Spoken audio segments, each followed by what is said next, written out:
Student, good morning. कैसे हो सब? मज़े में हो ना? तो चलो हिंदी में हम क्या पढ़ रहे हैं, याद है सभी को? क्या पढ़ रहे थे? इसमें जो हमारा पहला पाठ है दयालु शिकारी, वह हमने पूर्ण किया था। इसके बाद दूसरा काव्य है हमारा एक जगत एक लोक, तो यह हम पढ़ते थे। इसमें अगले की जो दो पंक्तियां हैं वह हम पढ़ चुके थे। इसके बाद है तीसरी पंक्तियां, वहां से पढ़ने की शुरुआत करनी है। तो एक जगत एक लोक, लोक, तब मैंने इसका अर्थ बताया था। जगत का मतलब संसार, दुनिया, सृष्टि। लोक का मतलब भी यह संसार, सृष्टि, दुनिया, यह दोनों का अर्थ सेम ही होता है। एक ही जगत है, एक ही लोक है, एक ही दुनिया है, एक ही सृष्टि है। तो यह संसार तब भी मैंने बताया था, हमारा जो ये संसार है बहुत बड़ा है। इसमें अनेक लोग रहते हैं, इसमें अनेक देश है, अनेक जातियां हैं, और सभी क्या है, अंत में एक ही है। तो एक संसार, एक मानव लोक है। इस दुनिया में रहने वाले सभी एक लोग जैसे सम्मान के हकदार है, और एक ही चंद्र सारे संसार को अपनी चांदनी फैलाता है, और रात दिन में एक ही सूर्य सारे संसार को अपना प्रकाश देता है। तो हम सब एक ही धरती पर, एक ही भूमि पर, एक ही धरा पर, एक ही वसुंधरा पर रहते हैं, और एक ही आसमान के नीचे, एक ही व्योम के नीचे हम रहते हैं। हमने जो मिलने वाला प्रकाश है, हवा है, वह भी एक ही है, और पानी भी एक ही है। हमारा जो शरीर है, इसमें रक्त है, वह ही एक ही जैसा है, और इस हमारा जो शरीर बना है एक ही हड्डियों से बना है, और हमारे शरीर में जो सुख और दुख आते हैं वह ही एक समान आते हैं, उसका रूप अलग अलग होता है। मैंने अगले लेक्चर में ये सब बताया है। तो इसके बाद है तीसरी पंक्ति है,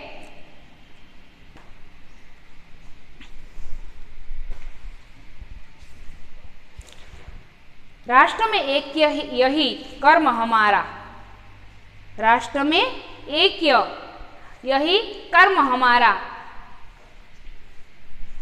प्रगति, न्याय, मानवता, धर्म हमारा, हिल मिलकर लहराए विश्व शांति का निशाना। हर्ष भरे हम गाए, राग सुहाने, ये तो हो गई थी समता और ममता वाली। इसके बाद है पंक्ति जो है, राष्ट्र में एक यही कर्म हमारा। यह राष्ट्र में, हमारे संसार में, हमारे जगत में, सभी राष्ट्रों में एकता का भाव लाना ही सबसे बड़ा कर्तव्य है। सभी राष्ट्रों में, सभी देश में एकता का भाव लाना। हम सब एक है, सभी मानव के मन में यही होना चाहिए कि हम सभी एक है। भले हमारा देश अलग हो, हमारी जाति अलग हो, अंत में तो हम एक ही है। यही भाव सबके मन में लाना, वही ही कर्तव्य हमारा होता है। और हम सब मिलकर प्रगति करें, हम सब लोग साथ में मिलकर प्रगति करें, विकास करें, सबके साथ न्याय हो, कभी किसी को साथ अन्याय नहीं हो, सबके साथ न्याय हो। और हमारा कर्तव्य क्या है कि इस देश में, हमारे राष्ट्र में हम एकता का भाव लाना ही हमारा कर्तव्य होना चाहिए। मानवता की रक्षा हो, मानव की रक्षा हो, यही हमारा धर्म बने। हमारा धर्म क्या है कि सभी के मन में क्या हो कि हम एक ही है, ऐसा सभी के मन में होना चाहिए। और हमारा कार्य यही होना चाहिए, कर्तव्य यही होना चाहिए कि सभी के मन में यह भाव लाना कि हम सब एक है, और सबके साथ न्याय हो और मानवता की रक्षा हो, यही हमारा धर्म है।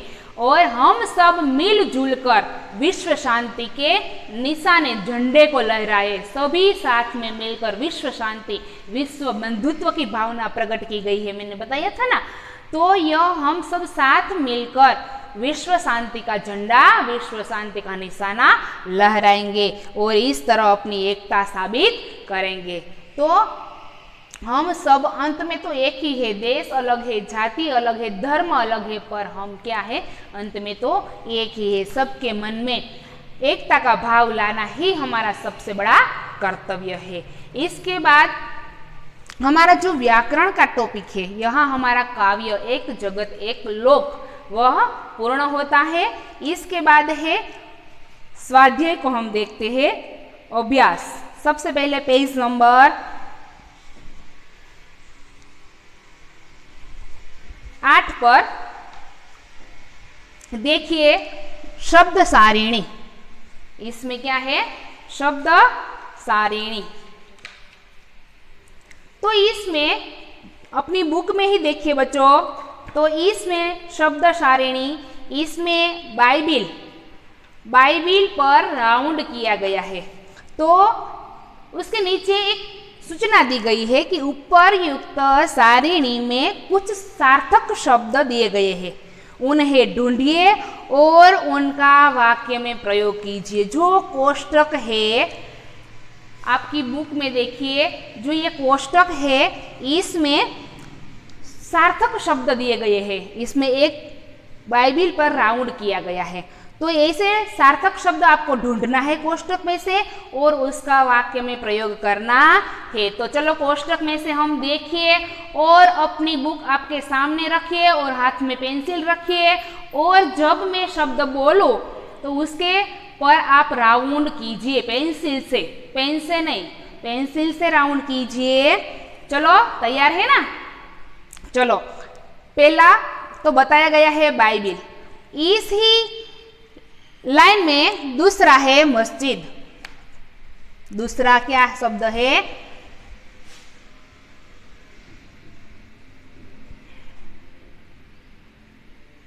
ये शब्द है, उसके पर राउंड कीजिए। इसके बाद है महाभारत।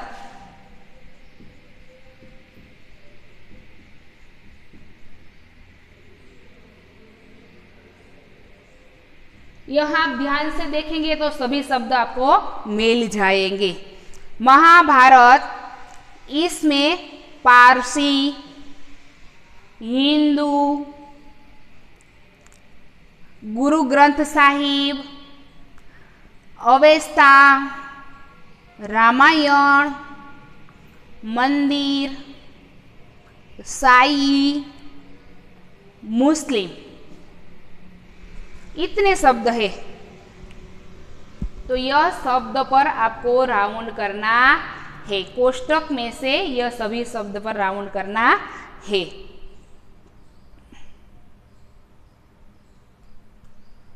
ग्यारह शब्द हो जाएगा, 11 शब्द बन जाएगा सार्थक शब्द, और इसके पर आपको राउंड करना है। तो हो गया यह, और उसका वाक्य में प्रयोग भी करना है। तो वाक्य में प्रयोग तो आप कर ही सकते, कोई भी वाक्य आप लिख सकते हैं। तो यहाँ बाइबिल, जो आपको एक उदाहरण दिया गया है, बाइबिल धर्म ग्रंथ है।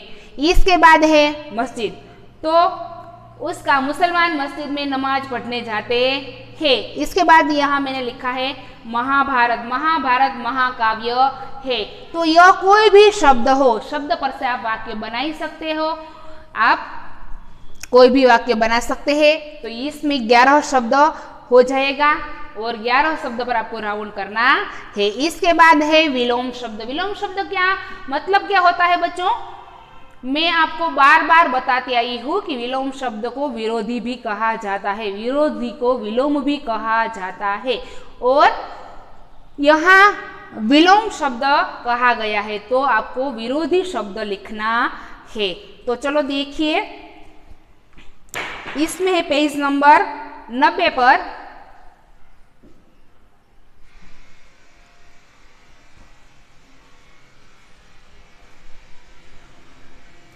चलो पहला विरोधी,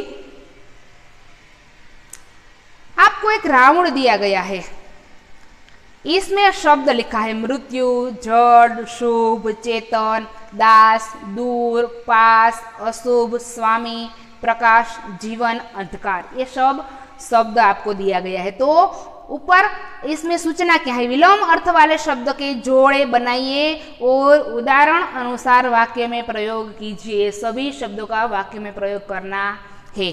तो इसमें शब्द, एक पास शब्द है, दूसरी पास विलोम है। तो पहला है शुभ, इसका विलोम क्या होता है? अशुभ।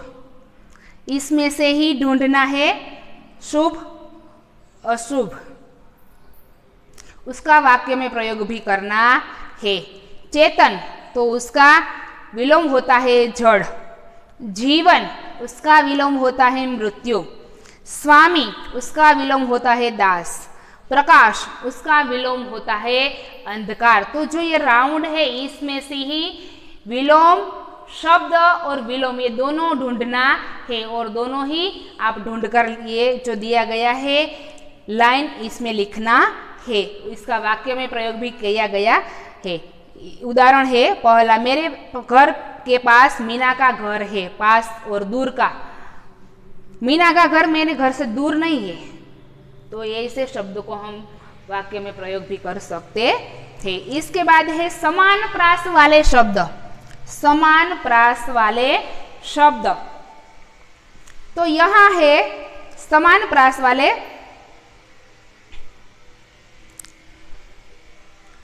आना जाना। समान प्रास वाले आना जाना एक उदाहरण बताया गया है। और इसमें है दूसरा शब्द सुनकर, तो उसका समान प्रास वाला आता है पढ़कर। मेहरबा मेहरबा तो उसका बागबान। इसके बाद है सेठानी, तो उसका समान प्रास वाले जेठानी। तो यह सब शब्द का हम समान प्रास वाले शब्द बना लेते हैं। और इसके बाद है समानार्थी शब्द। पेज नंबर 10 पर समानार्थी शब्द, वहां भी आपको कोष्टक दिया गया है। पेज नंबर 10 पर समानार्थी शब्द, उसका भी वाक्य में प्रयोग करना। समानार्थी शब्द ढूंढकर घेरा बनाइए और लिखिए, उसके पर राउंड करना है और लिखना है। तो यहाँ पहला शब्द है लोक। लोक का मतलब क्या होता है? उसका समान, उसको पर्याय भी कहा जाता है। समानार्थी शब्द को पर्याय शब्द भी कहा जाता है। तो इसमें है विश्व। लोक, लोक का समानार्थी विश्व दुनिया। दूसरा है मान, तो मान का पर्यायवाची शब्द सम्मान प्रतिष्ठा, दोनों है। इसके बाद तीसरा है निशान, तो उसका पर्यायवाची शब्द और समानार्थी शब्द यही होगा चिन्ह और संज्ञा। इसके बाद हाथ है, तो उसका समानार्थी शब्द है हस्त और पाणी। पाणी, यह पाणी है। हस्वई है पाणी, तो उसका मतलब क्या होता है? हाथ होता है। और जो यह पाणी होता है दीर्घ वाला, तो जे આપણે પીએ છીએ તે પાણી બોલાઈશું બે પાણી, પણ अर्थ બેનો બદલાઈ જાય। હસ્વ અને દીર્ઘથી अर्थ बदलाई जाए छे। तो यह पानी होगा तो उसका मतलब क्या होता है? हस्त होता है, हाथ होता है। इसके बाद है अंबर, उसका समानार्थी शब्द आकाश, आसमान, गगन। इसके बाद क्या है? संज्ञा शब्द, तो वहां भी एक कोष्टक आपको दिया गया है संज्ञा शब्द में से, तो इसमें भी तुमको ढूंढना है। फूल है, जो फूल पर राउंड किया गया है, और फूल है तो उसका वाक्य में प्रयोग करना है यह फूल सुंदर है। इसके बाद कमल, कमल पर राउंड कीजिए। इसके बाद है सागर, सागर पर राउंड कीजिए।